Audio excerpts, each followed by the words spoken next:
Olá, caros estudantes. Como é que vocês estão? Espero que estejam todos bem.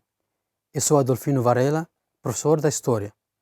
Por hoje, vamos aprender um pouco sobre a história, especificamente sobre a véspera da chegada dos povos ocidentais.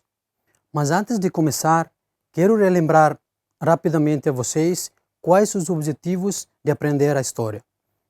Entretanto, os objetivos são para aprender ou conhecer o passado para entender o nosso presente, e essa noção de entender o passado consiste no tempo. Com isso, o tempo é considerado como objeto de estudo da história, que tem por finalidade de descobrir como as pessoas se relacionam no tempo. Nós, os historiadores, estudamos como as pessoas se relacionam e viviam no passado, e para descobrir o que é que mudou e o que é parecido. Então, já que vocês já relembraram os objetivos de aprender a história, vamos conhecer um pouco sobre a véspera da chegada dos povos ocidentais em Timor-Leste. Com isso, vou partilhar com vocês sobre como a sociedade funcionava naquela época, como era a prática religiosa e as relações de poder. Vale lembrar que, antes da chegada dos povos ocidentais, quase não tínhamos muitos documentos escritos para registrar sobre a história de Timor.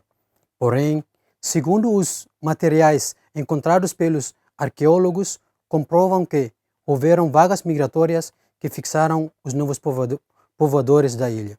Embora não tivéssemos os registros escritos sobre a história de Timor, houveram criações dos mitos e lendas. Esses mitos e lendas são narrativas transmitidas oralmente de geração em geração que chegaram até nós sem que saibamos quando foram criados. No século XIII, as lendas e mitos sobre Timor foram encontrados no manuscrito chinês Tiu, que significava Timor, e esse manuscrito afirmava que Timor teve seus chefes e embarcações que navegavam de uma ilha para outras ilhas. Nos séculos XIV e XV, Timen significava Timor, afirmava que a ilha de Timor era muito importante como rotas de realizações das atividades comerciais.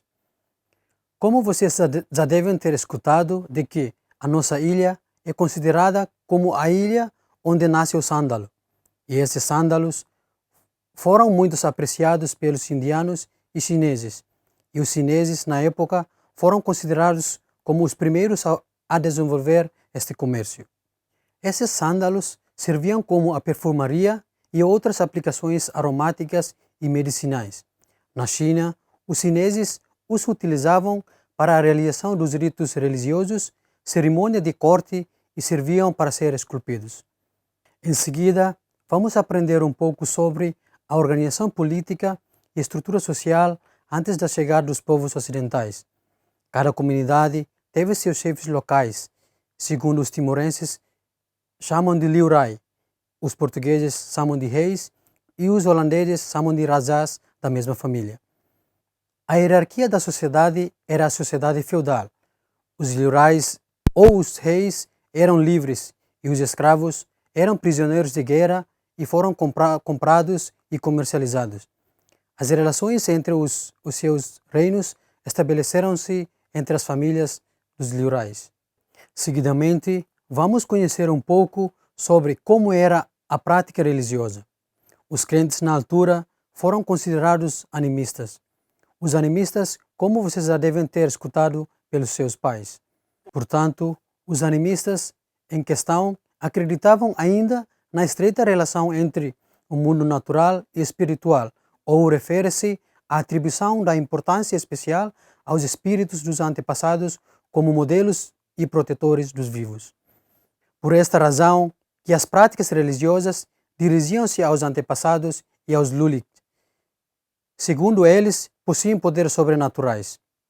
Os objetos variados são guardados em casa sagrada ou uma Lulik, e a montanha de Ramelau é considerada, por sua excelência, de representar os espíritos dos antepassados. Antes de terminar a nossa aula de hoje, tenho alguns trabalhos para casa que são ilustrados a seguir.